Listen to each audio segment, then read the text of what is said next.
¿Qué tal? Bienvenida, bienvenido. Sentencias a debate, un programa del Tribunal Electoral. Soy Lucy Farias, quédese con nosotros. El caso que hoy le ofrecemos es la posible vulneración en la equidad, en la contienda, por sobreexposición de un candidato. Déjeme decirle que la Sala Superior conoció de este asunto a través de un recurso de apelación. Fue el partido Nueva Alianza quien impugnó la respuesta del Instituto Nacional Electoral, que le había dicho que Ernesto Laguardia, conductor y actor, no podía participar en un programa de televisión ya que estaba como candidato a diputado federal. La Sala Superior analizó este caso en particular y determinó que no era posible la participación de Ernesto Laguardia de manera temporal, ya que ahora era candidato a diputado federal. Si usted quiere conocer la razón de esta sentencia, le invito a que se quede con nosotros porque Pedro Lara y Malo recibe en el estudio a Rodolfo Torres Velázquez, quien es consultor electoral, y también recibe a Antonio Rico Ibarra, quien es secretario de Estudio y Cuenta de la ponencia del magistrado Indalfer Infante González.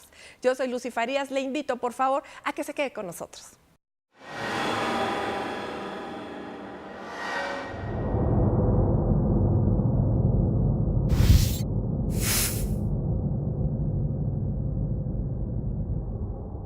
¿Qué tal? Como siempre es un gusto tenerlos en nuestro programa Las Sentencias a Debate del Tribunal Electoral del Poder Judicial de la Federación. Agradecemos a Lucy Farías, quien ha adelantado la presentación de nuestros invitados. Rodolfo, muchísimas gracias por estar con nosotros. Al contrario, Antonio, gracias. realmente es un gusto tenerte aquí con nosotros. Y bueno, pues como ya adelantó Lucy Farías, vamos a hablar sobre el recurso de apelación número 126 de esta anualidad. Y es un tema bastante interesante. Viene un partido político nacional impugnando la respuesta que le dio el Consejo General del Instituto Nacional Electoral, con una cadena impugnativa que ya tenía algunos antecedentes interesantes, y Antonio seguramente pues, nos va a poner en el contexto. Antonio, gracias por estar aquí nuevamente con nosotros. Si le puedes contar un poco al público los precedentes de este asunto, es decir, cómo llega a Sala Superior y también el juicio que se resolvió antes y cómo fue toda esta cadena que al final trae el asunto aquí a casa. Sí, pues primero buenos días y agradezco la invitación para comentar un asunto en realidad bastante importante en estas épocas en que los accesos a los medios de comunicación a partir de las reformas constitucionales pues han agarrado un poquito de auge, un poquito pues la interpretación que se puede dar, ¿no?, para el acceso equitativo en procesos electorales. Este asunto tiene que ver con un candidato del partido Nueva Alianza que tiene como actividad principal ser comentarista en radio y televisión, actor de telenovelas, de teatro, y participa como en programas como conductor central. Entonces, el partido Nueva Alianza, a partir de que lo registra como candidato a diputado federal por el 8º distrito en el Estado de México, le surge la inquietud y le hace una consulta al INE a efecto de que el INE le determine si la calidad de conductor de radio y televisión, o de televisión básicamente, puede ser incompatible con la calidad de candidato a efecto de poder hacer campaña electoral y a la vez participar en un programa de televisión, específicamente en un programa de belleza. A partir de que le otorgan el registro a su candidato, le pide al INE, pues dime si esta participación simultánea como candidato y la participación como conductor de un programa de belleza podría ser compatibles o no. Ser compatible, y además esto podría dar lugar a la adquisición indebida de tiempos en televisión. Inicialmente esta petición se la hace a la Comisión de Prerrogativas y Partidos Políticos, así como a la Comisión de Quejas y Denuncias.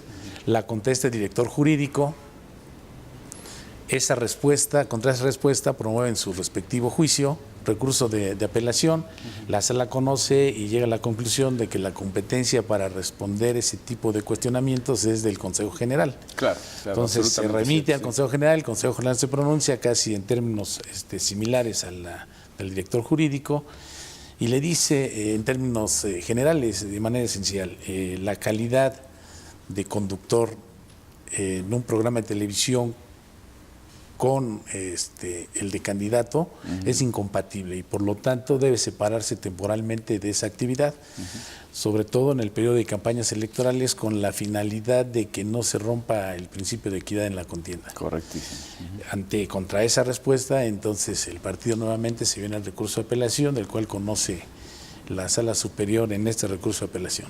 Fantástico.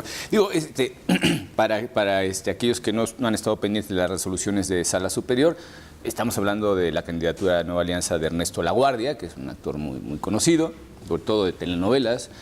Y esto me trae una cuestión importante, Rodolfo, es la reforma de 2007 pues viene de la conclusión por parte del Congreso, de los legisladores que participaron por lo menos en el desarrollo de esta reforma constitucional, pues que la televisión al final de cuentas puede influir de manera indeseada en la libre voluntad de la ciudadanía para elegir a sus representantes, ¿no? Y precisamente creo que la reforma de 2007 nos ilustra mucho acerca de los peligros que en su momento se intentaron atajar, y yo creo que se atajaron muchos de ellos. Me parece a mí que fue una de las reformas más importantes en materia electoral de las que ha sufrido nuestro país. Y particularmente esa filosofía que había detrás, pues tenía que ver con el hecho de limitar el poder de los medios de comunicación y quienes a ellos podían acceder, o incluso los propios propietarios de los medios de comunicación, los dueños de las concesiones, pues para influir en la voluntad de la ciudadanía. Y creo que estamos precisamente ante un caso que seguramente en 2007 se habrá debatido largamente. ¿Cuál es tu opinión en general de esto, sobre todo en cuenta de cómo llega hasta esta Sala Superior el problema y cómo se plantean los agravios, ¿no? A ver, mira, la reforma del 2007 ha sido tan importante que después de 11 años siguen surgiendo debates y siguen surgiendo interpretaciones alrededor de ella, porque fue realmente importante. Primero, porque había un acceso inequitativo a esos medios.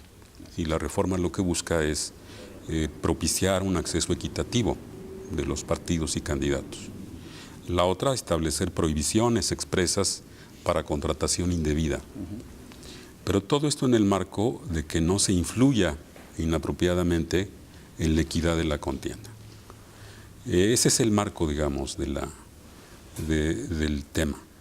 Ahora, en particular la sentencia, desde mi punto de vista, como muchas que llegan a manos de la Sala Superior, pues son temas frontera, son temas que son muy difíciles técnicamente y que requieren un proceso de maduración también de la discusión.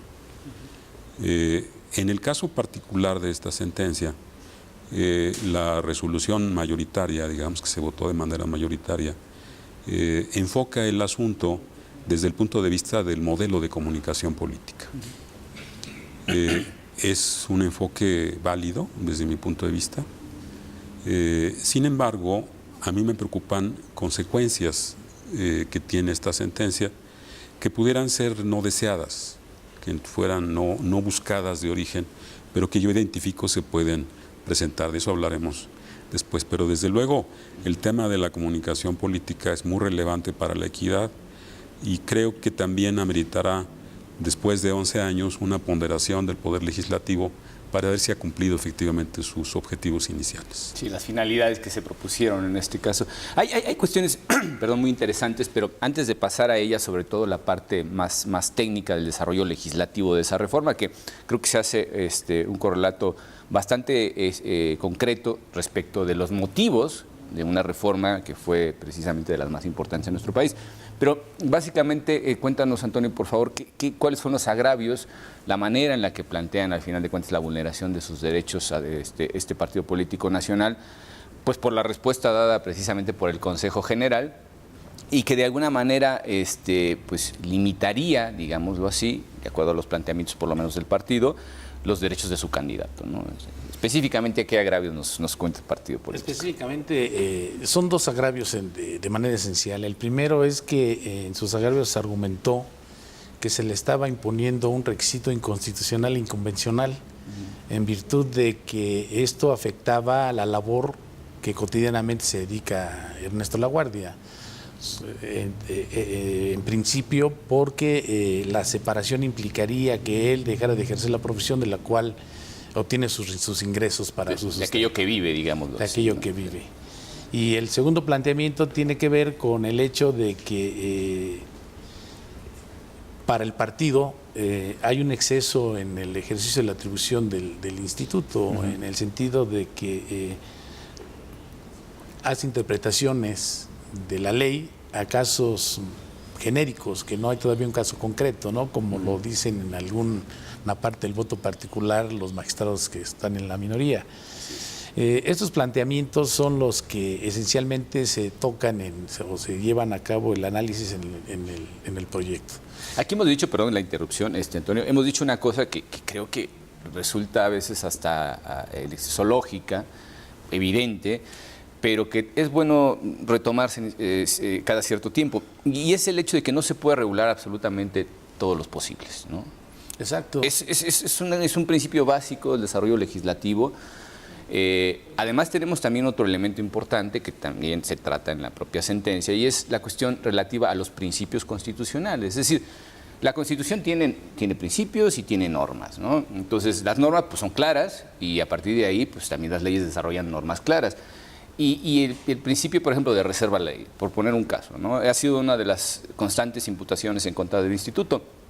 Pero al final de cuentas también tenemos que reconocer la contraparte, y es el hecho de que no todos los supuestos posibles son regulables, ¿no? Ni por cuestión de imaginación ni por cuestión de practicidad. Entonces hay que hacer esas interpretaciones cada tanto, y yo creo que en todos los niveles, al final de cuentas, del sistema de impartición de justicia, pasando por supuesto por los estamentos administrativos, ¿no? Así es, como lo mencionaba Rodolfo, la reforma de 2007 tiene una finalidad esencial, ¿no? Tener un control en el acceso de los medios de comunicación para que haya equidad entre los partidos políticos y los candidatos en cuanto al acceso que tienen. Precisamente el proyecto parte de dos elementos esenciales. Uno, los principios que rigen toda elección.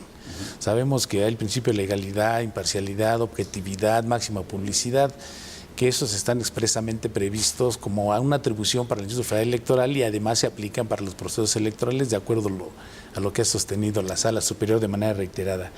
Pero otro principio que deriva esencialmente también del artículo 41, pero que está enfocado esencialmente, es el de equidad respecto al financiamiento que reciben los partidos políticos, como el acceso a medios de comunicación. Y en la resolución lo que se razona es precisamente, primero se habla de estos principios y la finalidad que tienen. Y respecto al de equidad es salvaguardar que en una contienda electoral pues todos accedan de manera igualitaria, de acuerdo con sus condiciones, a los medios de comunicación social. Partimos de la base, en la reforma de 2007 se garantiza el acceso equitativo a los partidos políticos. Los medios de comunicación son un elemento esencial en la democracia, porque es a través de donde exponen sus programas de gobierno, sus plataformas políticas, tienen una comunicación directa, ciudadanía, candidatos, ciudadanía, partidos, la manera de que ganan adeptos y se identifican con la sociedad. Y eso motivó, además de la reforma de 2007, una reforma en 2014. Que en esa reforma de 2014 es precisamente donde ya el texto de la Constitución dice que los candidatos, precandidatos, no podrán tampoco acceder a medios de comunicación, sino es a través de aquellos tiempos que el mismo Instituto Electoral, como el organismo encargado de la distribución de los tiempos del Estado, les concede o les otorga a sus institutos políticos. Y que son tiempos al final de cuentas del Estado. Y que son tiempos del Estado. Sí. Es quien los administra, el Instituto Nacional Electoral.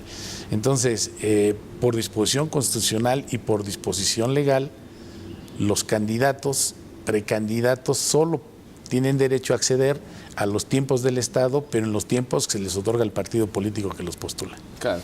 Y esto creo que también tiene que ver con lo que decíamos en un principio, es decir, atajar la influencia de poderes ilegítimos desde el punto de vista democrático, es decir, la búsqueda de la defensa de intereses particulares, a veces ilícitos, cuestiones que se separan realmente de la propia naturaleza de todo el proceso democrático, cuya finalidad es pues, tener representantes, es formar gobierno, en fin, una serie de cuestiones que tienen que ver precisamente con el voto ciudadano y su deseo de tener precisamente a quien ellos hayan votado, ¿no?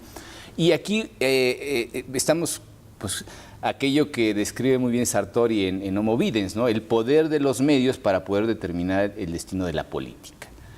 Y Y sabemos además que pues, en nuestro país los medios durante muchas décadas jugaron pues, a favor de un partido hegemónico. Y ahora pues, no sabemos realmente a favor de quién juegan, pero me queda claro que juegan a favor de sus intereses, y eso también atajó, de cierta manera, pues, el elemento de los poderes fácticos, no solamente quien va y puede comprar tiempos en radio y televisión, sino quien al final está detrás de los medios, los propios propietarios de estos medios de comunicación, cuyo poder, vista la capacidad de influencia que tienen sobre la población, pues es enorme, ¿no? El lucro que se producía antes de 2007, por ejemplo, claro, cuando esto era una cuestión verdaderamente vergonzosa, ¿no? Eran cantidades ingentes de dinero que iban a parar a manos privadas, a cambio sobre todo de conceder parcelas de poder del medio de comunicación del que se tratara, ¿no? Entonces creo que más que vistos los desarrollos legislativos y la exposición de motivos, por ejemplo, de esta reforma de 2007, está claro que había que quitar esas libertades de privilegio que tenían ciertamente los medios, y de alguna manera la intervención del Estado para adoptar el monopolio de la administración de esos tiempos, que ya los tenía el Estado al final de cuentas, ¿no? Es decir, ni siquiera fueron onerosos para los medios, sino que simplemente pues, el Estado tuvo que intervenir para que esto fuera más en el sentido que se quiere que tengan los medios para informar a la población y que puedan ejercer un voto informado, más allá de la manipulación para poder llevar agua a su molino, como suelen decir, ¿no? Entonces, aquí hay cuestiones fundamentales respecto también de esa especie de análisis de la psicología social y que tiene que ver con la influencia de los medios. Yo creo que el equilibrio es muy difícil, ¿no? A mí me lo parece, ¿no? Por supuesto. De hecho, yo creo que las virtudes de la reforma en su concepción general no pueden estar en duda. Generó un clima de equidad en los medios que, como bien dices y como bien se argumenta, pues son cruciales en la definición de la opinión pública a la hora de votar. Entonces, en ese aspecto yo no tengo duda, al menos.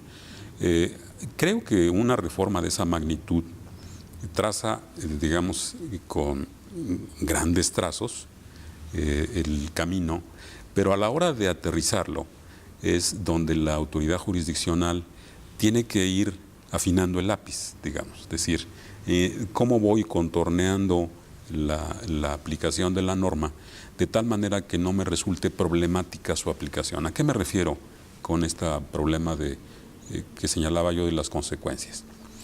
Por ejemplo, el caso práctico de una telenovela que se haya grabado con antelación a la decisión del potencial posteriormente candidato y se publique o se difunda a la mitad en el periodo de campañas. Pero es algo que él contrató, que se contrató sus servicios previo a tomar la decisión siquiera de ser candidato. Entonces, ¿qué se hace en esos casos? ¿Se retira de la programación la telenovela? O si es, por decir un programa muy conocido, el de la familia Simpson, ¿no? Si el que dobla la voz de Homero Simpson decide postularse para ser candidato, ¿qué hace la cadena? ¿Reemplaza la voz?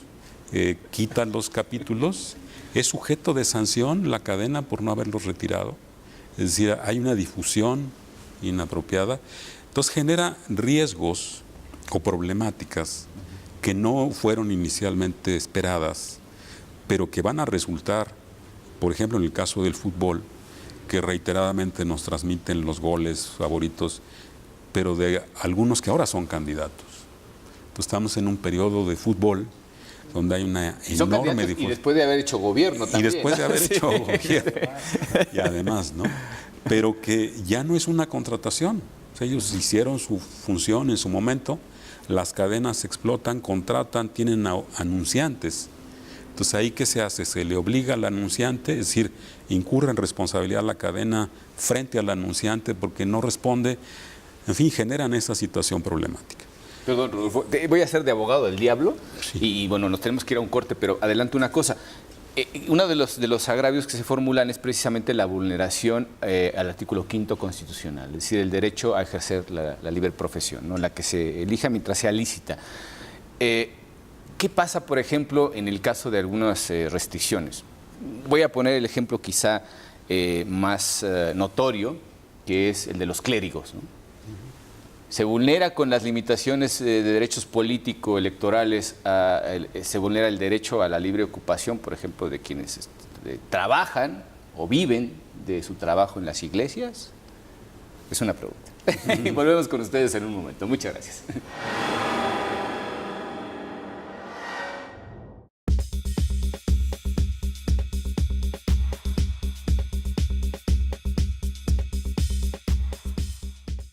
Tus derechos políticos son derechos humanos. El Tribunal Electoral del Poder Judicial de la Federación los protege y tutela mediante la impartición de justicia electoral abierta. Cada sentencia del Tribunal Electoral del Poder Judicial de la Federación contribuye a protegerlos y fortalece los principios que rigen los procesos electorales. Tribunal Electoral del Poder Judicial de la Federación. Justicia que da certeza a la democracia.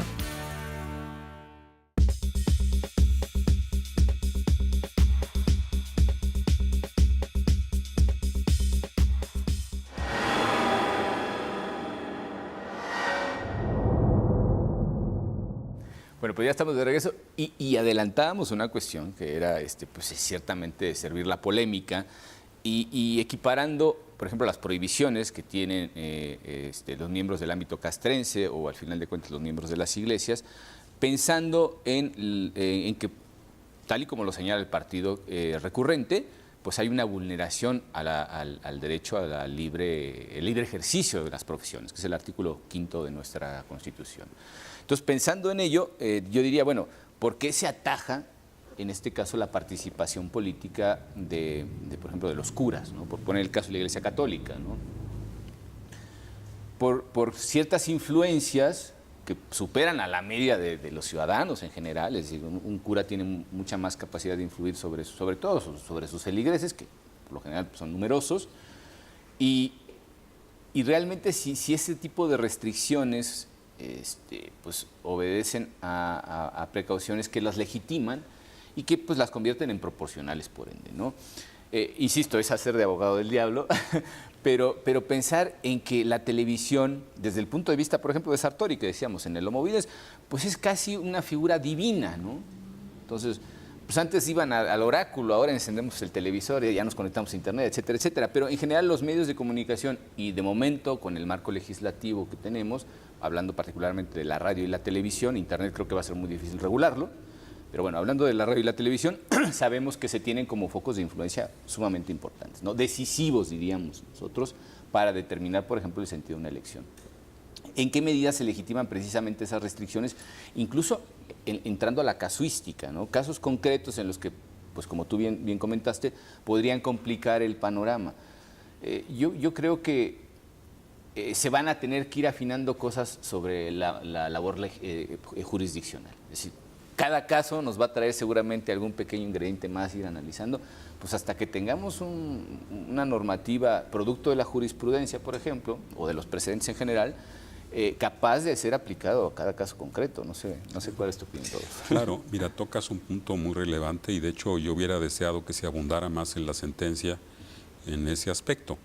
El tema eclesial y civil, pues es un tema histórico, es resultado de un proceso histórico. El siglo XIX fue causa de conflictos muy fuertes en este país. Cristeras, así es. En las guerras cristeras en el siglo XX, en el siglo XIX las leyes de reforma, en fin, son procesos históricos que responden a condiciones particulares que han obligado al establecimiento de normas que regulan la actuación de estos poderes. Decía yo que en el tema de la libertad de trabajo que se mencionaba, en el tema del derecho a ser votado, que es uno de los cuestionamientos, que también me parece válido abordarlo desde ese punto de vista el asunto, pues por eso señalaba que es un tema frontera, porque es legítima la preocupación de decir, a ver, la propia Constitución en su artículo 1 establece que solo podrán ser restringidos los derechos y las garantías que los hacen justiciables y vigentes por las propias causas que la Constitución señale. En el caso presente, pues no existe esa disposición en términos constitucionales, sino que hay que derivarlo de una interpretación sistemática y funcional como establece la propia Constitución.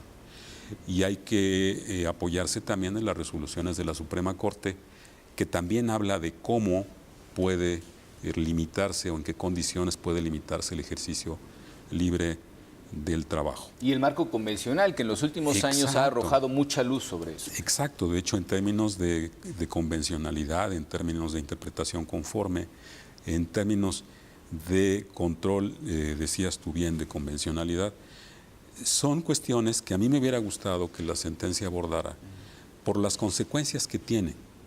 Y la misma, digamos, cuestionamiento haría yo al trabajo del INE, porque hay que recordar que las sentencias no vienen de la nada, surgen de un proceso deliberativo en el que intervienen otras autoridades. A veces sumamente complejo. Sí. Muy complejo. Y ahí creo yo que sí faltó, y a mí me hubiera gustado, que el INE, si iba a establecer una restricción, hiciera un análisis más amplio de las razones por las cuales se considera.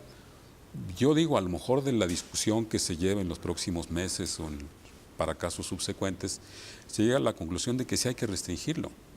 Y a lo mejor el legislativo entiende esa necesidad, y así como hay restricción para ciertos estamentos sociales, a lo mejor también para ellos. De inicio, con los elementos que hay, me parece que no se discutió ese aspecto y sí lo ameritaría. Y yo creo que para casos subsecuentes, a mí me gustaría un apartado en las sentencias, me anticipo a decir este aspecto que me parece relevante, en que la primera valoración sea desde qué ámbitos del derecho, hablando de la materia electoral exclusivamente, se puede abordar un litigio. En el caso presente se puede abordar desde el punto de vista del modelo de comunicación política o desde la restricción de derechos. Y entonces ponderar y decir, optamos por estas razones. Que haya una reflexión, un razonamiento que explique por qué es preferible el abordaje desde ese punto de vista que del otro. Eso echa en falta en la sentencia. No, entiendo que la resolución administrativa justamente combatida echa mano de algunos precedentes de esta sala superior, ¿no? La verdad es que no tengo en el radar algún caso en el que podamos decir que estábamos en una situación equivalente, trasladable por lo menos directamente. Me acuerdo de algunos candidatos a diputaciones del Partido Verde, estoy hablando de 2006, que pues, tenían su lugar en la televisión, etcétera, etcétera. Y yo no sé si en algún momento se impugnaron estas cuestiones, ¿no? Pero la diputada Perrioni, sí, que se apellidaba, trabajaba en telenovelas y esas cosas. En buena medida, incluso el Partido Verde pues, se ha basado en ese tipo de apoyos, ¿no? Con un desempeño legislativo, desde mi punto personalísimo de vista, muy cuestionable, pero está ahí el poder de la televisión, ¿no? Si es capaz de llevar a candidatos hasta un cargo de elección popular, pues es capaz de muchas cosas la influencia de la televisión. Y pensaría también en que los intereses que puede tener una televisora, como se ha venido demostrando, digo una porque pues, es la que más tiempo ha estado presente y demás, siempre ha sido de connivencia con los gobernantes, ¿no? O sea, yo te apoyo, te impulso, pongo tu imagen por los cielos, la gente vota por ti, ganas, y después me regresas el favor, porque el asunto no muere ahí, no es una cuestión de buena voluntad por parte de las televisoras, ¿no? Son intereses puros y duros. Y entonces, en esa separación de fondo que se hace de lo que podría subyacer a las actitudes, a los... sí, digamos, a la manera en la que se maneja la situación por parte de los medios de comunicación, no corresponden con el interés de la sociedad. El interés legítimo, reconocido constitucional y convencionalmente. Entonces, se convierte en una especie como de lucha de fuerzas, ¿no? Y el equilibrio, en estos casos, creo que es difícil de encontrar, porque primero no hay una norma expresa, ¿no? Es decir, no hay una norma ni a nivel constitucional, legal ni convencional que nos diga quienes profesionalmente se dedican a la televisión no pueden participar en el proceso de elección de un cargo de elección popular. Entonces ahí viene el de ir desmenuzando la cuestión constitucional y la cuestión convencional hasta llegar sobre todo a las finalidades. Y retomo nuevamente la exposición que se hace respecto del desarrollo legislativo de 2007, cuáles eran las intenciones de los legisladores en ese momento, ¿no? Y creo que fueron declaradas de manera muy expresa. Sí, el proyecto tiene dos argumentos esenciales. El primero es, como lo decía Rodolfo, desde el punto de vista del modelo de comunicación política, derivado de la reforma de 2007 y la posterior de 2014. Y en ese sentido tiene la finalidad, y lo que se razona, se considera en la resolución es precisamente la equidad en el acceso a medios de comunicación, que no trae un sujeto en específico. Las normas constitucionales establecen los derechos hacia los gobernados y los ciudadanos. Dentro de estos derechos, pues está el derecho al trabajo, está el derecho a transitar libremente, derecho a la vida, pero también establece los derechos políticos. Y dentro de la misma Constitución, en este entramado de derechos, pues establece límites a esos derechos con la idea de hacerlos compatibles. Y es lo que le toca a un tribunal constitucional, hacer compatibles las normas constitucionales con sus derechos y restricciones o limitaciones para su acceso. Bueno, si bien no hay un sujeto como lo establece, por ejemplo, el artículo 55, cuando quiere ser diputado federal, ¿no? Los ministros de culto religioso, los secretarios de Estado tienen que separarse. El acceso a medios de comunicación regidos bajo un principio de equidad nos lleva a considerar restricciones como las de esta naturaleza. Es decir, quienes, para no romper la equidad, tendrían que separarse. Las personas o los sujetos tienen que separarse si quieren ser candidatos, pero ellos en el 55, que es diputados federales, 90 días, 3 años, por ejemplo, en el caso de los ministros de la Corte, definitivamente 3 años de su encargo, 90 días, los secretarios del tribunal, los consejeros del INE, que no pueden tampoco participar si no hay una separación previa de esa actividad, pues también chocaría con esta finalidad, ¿no? El derecho al trabajo y al libre ejercicio, cuando han sido designados y están desempeñando una actividad.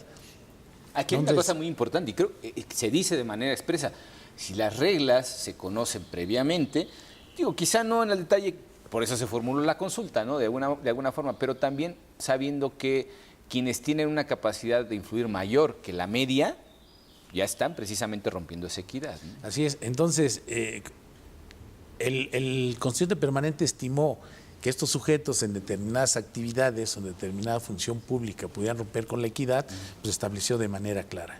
Pero ahora tenemos el acceso a medios de comunicación y el principio rector, la equidad. Pues tendría el tribunal que hacer una interpretación constitucional a fin de hacer compatibles ambos derechos. Y en el proyecto, la segunda parte, o en la sentencia, la segunda parte que se considera es precisamente ¿por qué no hay una limitación al libre ejercicio de la profesión? Y no la hay porque la misma Constitución establece requisitos que le llamamos negativos: separarse del cargo para no romper los principios que rigen un proceso. Y en esa lógica, pues en la sentencia se razona. No se restringe el derecho al libre ejercicio de su profesión, porque el candidato, como tú lo señalabas, él ya sabía que postularse implicaba restringir unos derechos que él mismo tiene, a fin de contender en las condiciones en que contienden todos los candidatos de los partidos. Hay un principio que viene derivado y conjunto con el de equidad, que es el de igualdad. Igualdad de condiciones para acceder a medios de comunicación, ¿no? Entonces, bajo la lógica de la misma Constitución, en la restricción de derechos para quienes quieren acceder a un cargo de elección popular teniendo ciertas calidades, pues aquí en la sentencia se razona y se dice, por estas mismas consideraciones, por identidad de razón, la restricción en realidad está justificada constitucional y legalmente. Sí, simplemente interpretar precisamente ese conjunto de principios derivados del texto constitucional. Y la cuestión aquí, ¿en qué grado podemos medir precisamente, dada la actividad que particularmente señala que ya tiene contratada con una televisora, diríamos, porque los precedentes que tiene esta sala superior hablan de la participación en medios, pero directamente entrar a un tema político, ¿no? La prohibición, me acuerdo perfectamente, en el caso de Corral, ¿no? Decían, bueno, pues no puedes acudir como invitado, pero no puedes hacer apología en tu favor, ¿no? Pedir el voto, hablar de las bondades de tu partido, etcétera, etcétera. Y aquí nos vamos pues todavía mucho más allá, diría yo hasta la cocina, y decimos, no, es que la simple aparición en televisión podría precisamente desequilibrar esa voluntad ciudadana. Sí, yo creo que de la discusión futura que habrá que derivarse de esta sentencia y de unas que seguramente llegarán en sentidos similares, es el que el mensaje es crucial en este aspecto. Es decir, la sola aparición debe ir acompañada de un mensaje para considerar que afecta o que se quiere influir en la equidad. Menciono el caso, quizá para algunos no tan directamente vinculado, para mí tiene una vinculación trascendente entre la propaganda personalizada y el caso que estamos viendo. ¿Por qué razón? Porque ya hubo una reflexión de la Sala Superior de este tribunal al respecto para tratar de caracterizar el mensaje y decir, a ver, ¿qué contenidos debe tener el mensaje para considerar que excede el marco normativo? Y entonces habló del tema de centralidad, estableció 3 criterios, el de centralidad, el de direccionalidad, el de la coherencia narrativa, y dijo, si se presentan estos 3 elementos de manera concurrente, se está transgrediendo el marco. Y tú mencionabas el caso de algunos legisladores que hicieron uso de este esquema para darle la vuelta a la norma y presentar sus informes, y aún de dirigentes de partidos políticos que fuera del periodo para mensajes genéricos del partido, su imagen era preponderante en los mensajes, y de ahí el tema discusión. Entonces, por eso creo que es un tema que ameritará un estudio más complementario por parte del tribunal, que sea complementario de lo que hasta ahora se ha hecho, que sea más profundo, de tal modo que lleguemos a un esquema que a lo mejor sí la conclusión, digo, yo no lo alcanzo a ver en este momento con los elementos que hay en la mesa de discusión, pero a lo mejor cuando se aporten más, se arriba a un sentido de sí prohibir, como se hace para otros sectores o cargos, o a lo mejor no, se considera que tienen un régimen particular. En fin, pero esa discusión hay que darla, porque de otra manera generamos un entorno que parece de excepcionalidad para ciertos segmentos. No, y por ejemplo, en el caso del uso de recursos oficiales, por ejemplo, los informes de gobierno o simplemente anuncios progubernamentales relativos a los logros, tal o cual partido que alcanzó el poder, etcétera, etcétera. Ha habido muchas restricciones, algunas de naturaleza constitucional, por ejemplo, y yo no sé hasta dónde realmente podemos medir esa influencia. Eso es lo más difícil, ¿no? Objetivar elementos que en realidad pues, están en el ámbito subjetivo, porque no pueden estar de otra manera. Es la percepción que tiene la gente de alguien que aparece en televisión. Y alguien que aparece en televisión a secas, porque ni siquiera es lo que diga ya, ¿no? A partir de esta sentencia podemos decir, la simple aparición de tu imagen en televisión ya es cuestionable respecto de la vulneración al principio de equidad. Y volvemos a Sartori, ¿no? ¿En qué medida también la gente puede ser manipulable a través de los medios? Digo, el caso de Italia, bueno, es paradigmático, ¿no? Tenemos a un Berlusconi, dueño de la mitad de los medios, que aparece prácticamente todos los días y que por ende pues, se consideró que influía de manera negativa en la libre voluntad de los ciudadanos. Si nos permiten, vamos a ir a nuestro segundo corte y volvemos en un momento. Gracias.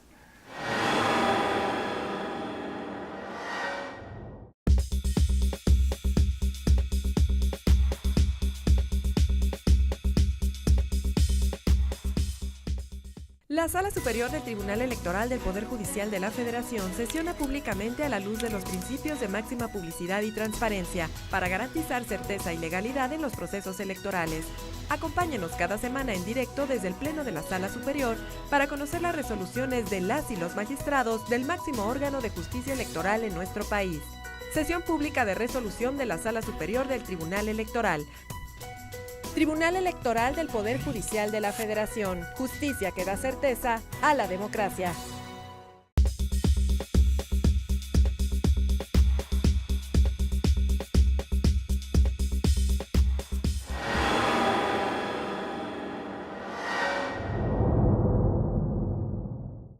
Bueno, pues volvemos con ustedes ya en nuestro último segmento y haciendo una suerte de recapitulación.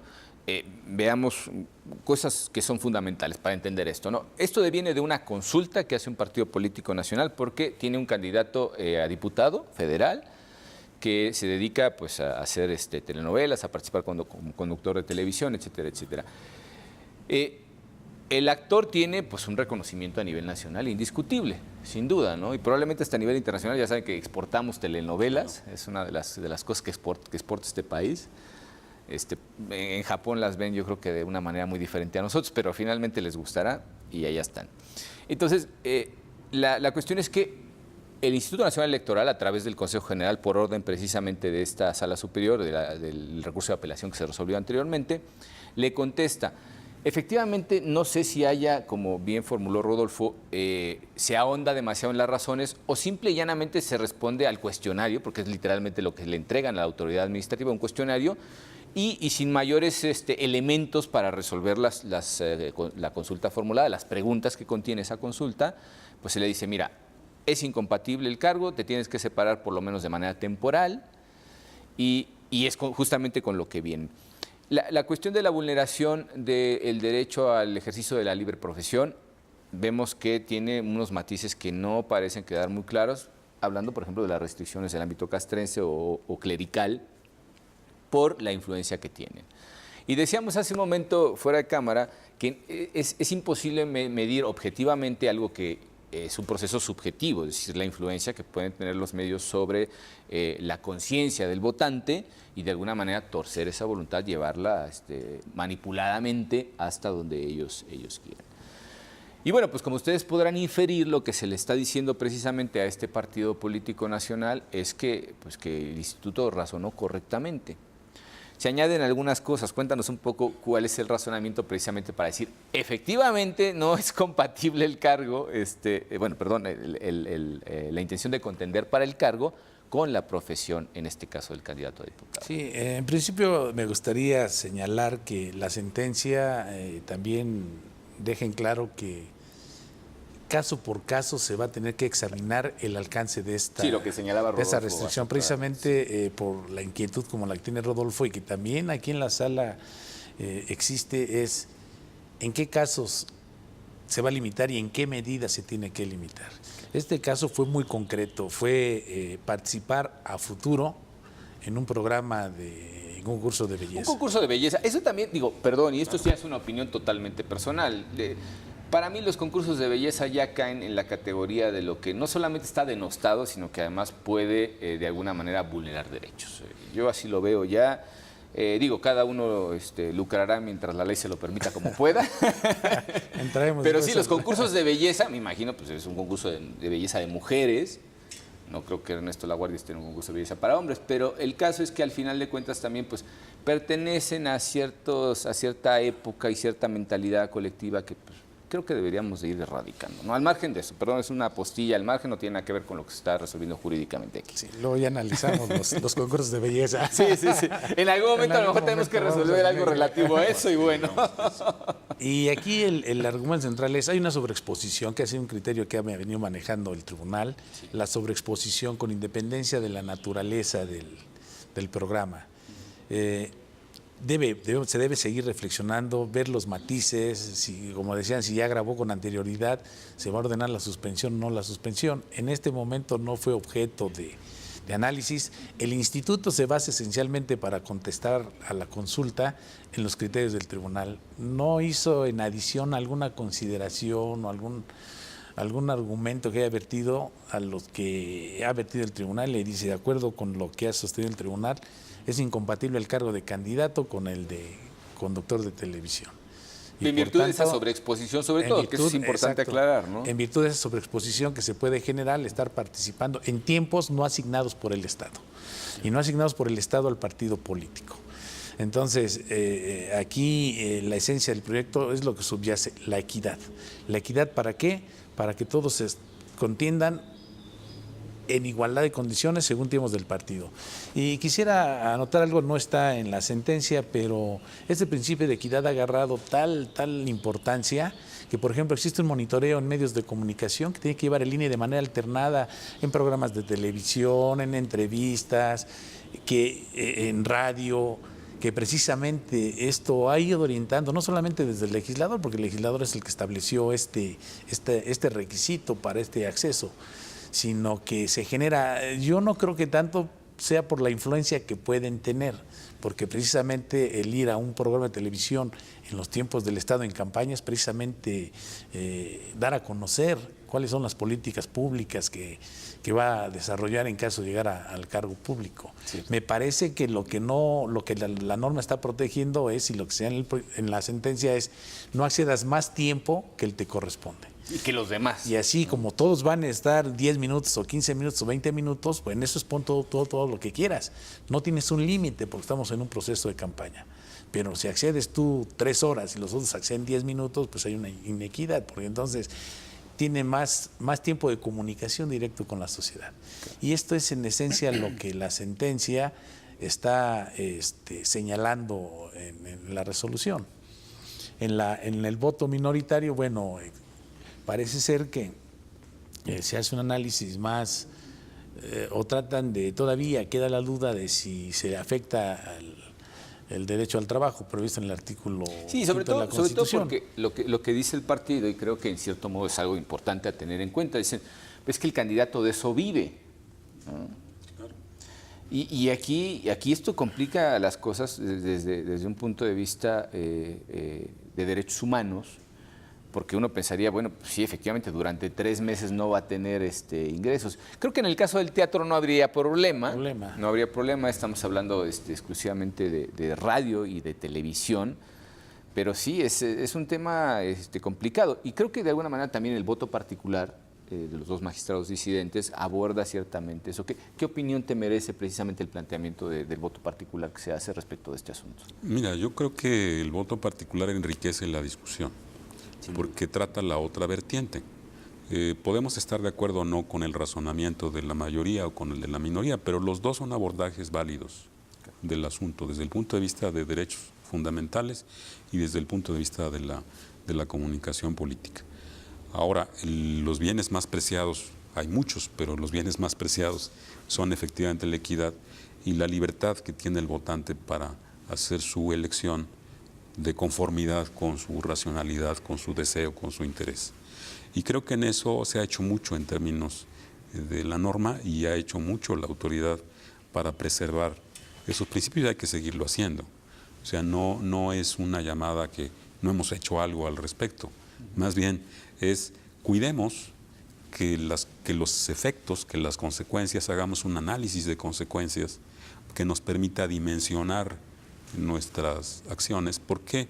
Porque los actos de autoridad pues, tienen una repercusión en el tiempo y en el espacio que modelan la conducta social de alguna manera y que establecen, digamos, limitaciones, a veces debidas, a veces indebidas. Entonces yo creo que sí es un excelente motivo esta sentencia para seguir profundizando en estos temas porque lo ameritan. Y temas además complicados. Vamos de alguna manera sentando de manera detallada los elementos con los cuales compondríamos algo más general. Me queda claro que, vista la situación casuística, es muy difícil, partiendo de aquí, generar criterios aplicables a la generalidad. Básicamente creo que la sobreexposición es uno de los elementos objetivables en este caso, es decir, yo siempre que hablamos de cuestiones de radio y televisión desde el punto de vista de la autoridad administrativa electoral, en este caso el Instituto Nacional Electoral, siempre pienso en eso que decías tú, Antonio, ¿no? El hecho de estar escuchando todo el espectro radioeléctrico, ¿no? Me recuerda al famoso carnívoro del gobierno de los Estados Unidos, el software que lee absolutamente todo, no todo, pero bueno, una inmensa cantidad de datos que circulan por las redes, por la internet, y está en tiempo real monitoreando. Cuando aparece la palabra presidente y bomba juntos en la misma frase, inmediatamente se encienden por ahí las alarmas, ¿no? Y creo que es un poco lo que hace precisamente el sistema de monitoreo que tiene el Instituto Nacional Electoral, ¿no? Literalmente está escuchando todos los canales de televisión y todos los canales de radio y sacando pues elementos que podrían en algún momento poner en marcha las alarmas, de tal manera que se monitorea la actividad de todos los actores políticos, ¿no? En aras precisamente de contener el abuso en la sobreexposición de la imagen, la contratación simulada de tiempos, etcétera. Y aquí surge una duda que bueno, no se abordó finalmente, pero que creo que podríamos analizar, visto lo resuelto, si realmente estamos frente a la posibilidad de estar en una contratación de tiempos de radio y televisión, una contratación fuera de la ley, precisamente, al aparecer este actor en un programa que me imagino que se va a transmitir a nivel nacional, en horario de alto rating, como suele ser en el caso de los concursos de belleza, Y si realmente podríamos, en el caso, supongamos, ¿no? que en este caso pues el ciudadano decide no acatar la sentencia y aparece en el programa, ¿no? ¿Se consideraría eso una compra de tiempos de radio y televisión? Bueno, digo, no se dice la sentencia, es una especulación. Habría que analizar el asunto en concreto. Sí. Finalmente, no estamos hablando de contratación, sino adquisición, que la sala ha diferenciado. Claro, tienes toda la razón. La adquisición indebida es el hecho que alguien... No hay contrato, pero por alguna razón te ves beneficiado. Así es. Y eso trascendió al campo electoral. Cierto. Entonces, habría que tener la impugnación y las condiciones en que se dan, aunque ahorita el incumplimiento a la resolución pudiera generar alguna sanción, ¿no? Por supuesto. Pero eso ya le correspondía en principio determinarlo al INE, si así hubiera sido. Yo creo que ya el concurso no recuerdo si ya pasó, pero en el espacio que iba a ser difundido domingo entre 8 y 9 de la noche, pues es un horario de alto rating. De alto rating, ¿no? Sí, sin duda. Entonces, esa era la parte que en el caso y sabemos si al final de cuentas participó Ernesto Laguardia en esto, no lo sabemos. No sabemos. No ha habido impugnación. No ha habido impugnación. No hay noticia criminal. Yo vi un concurso de belleza hace poco, pero no vi que saliera él, ¿no? Sí, claro. Sí, entonces, en realidad lo que el tribunal ha ido orientando en ir privilegiando y potenciando el ejercicio de derechos fundamentales. Radio y Televisión seguirá siendo ahorita, como lo plantea Rodolfo, un espacio de reflexión, porque son cuestiones muy casuísticas, muy al caso concreto. La norma es general, no podría ser de otra manera, y menos la Constitución, que únicamente establece derechos, y al tribunal precisamente le compete esa función. Hacer una interpretación que potencialice los derechos, pero también en el contexto que la propia Constitución está protegiendo. Derechos humanos frente a los derechos de la sociedad, también en la integración de los órganos del Estado.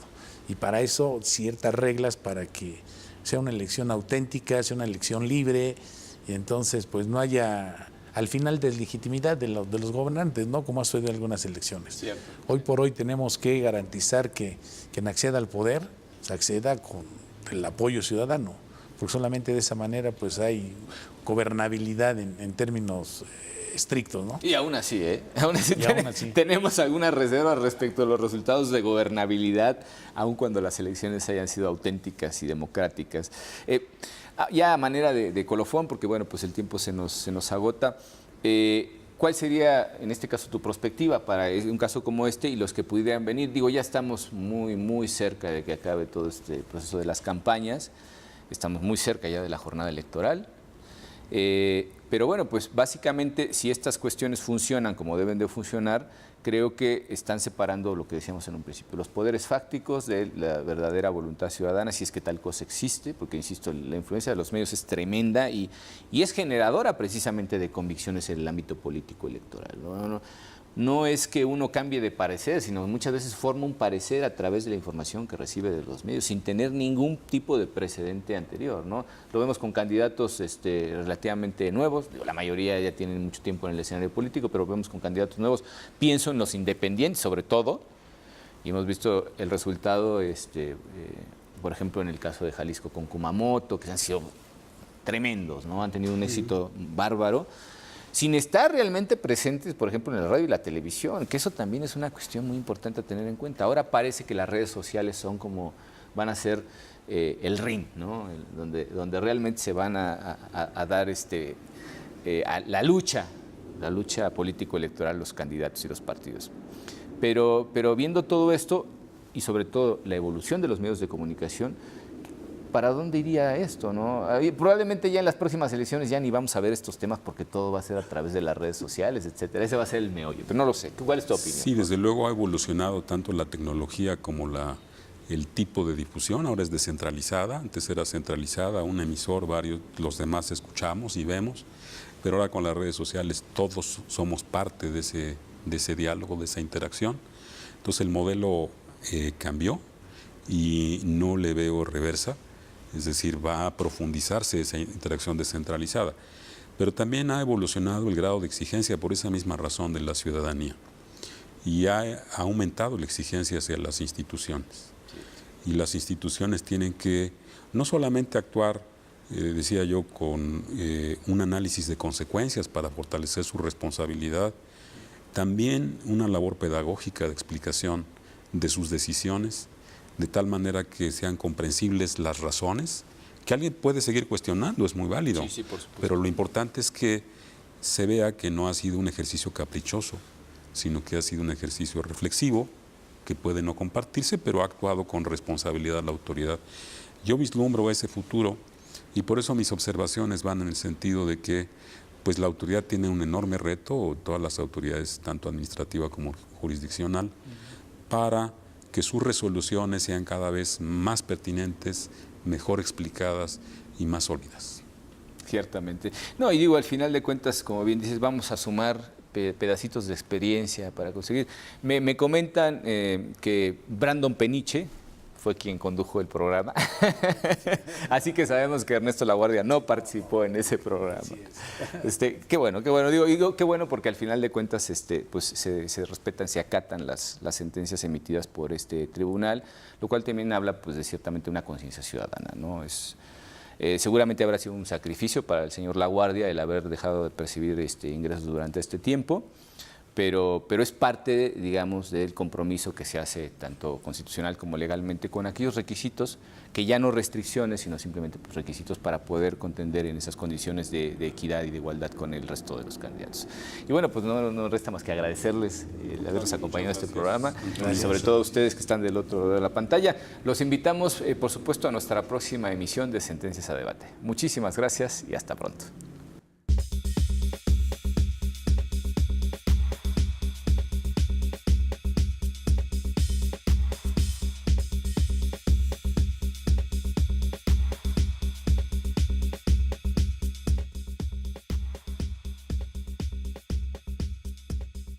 La protección de tus derechos político-electorales le corresponden al Tribunal Electoral del Poder Judicial de la Federación.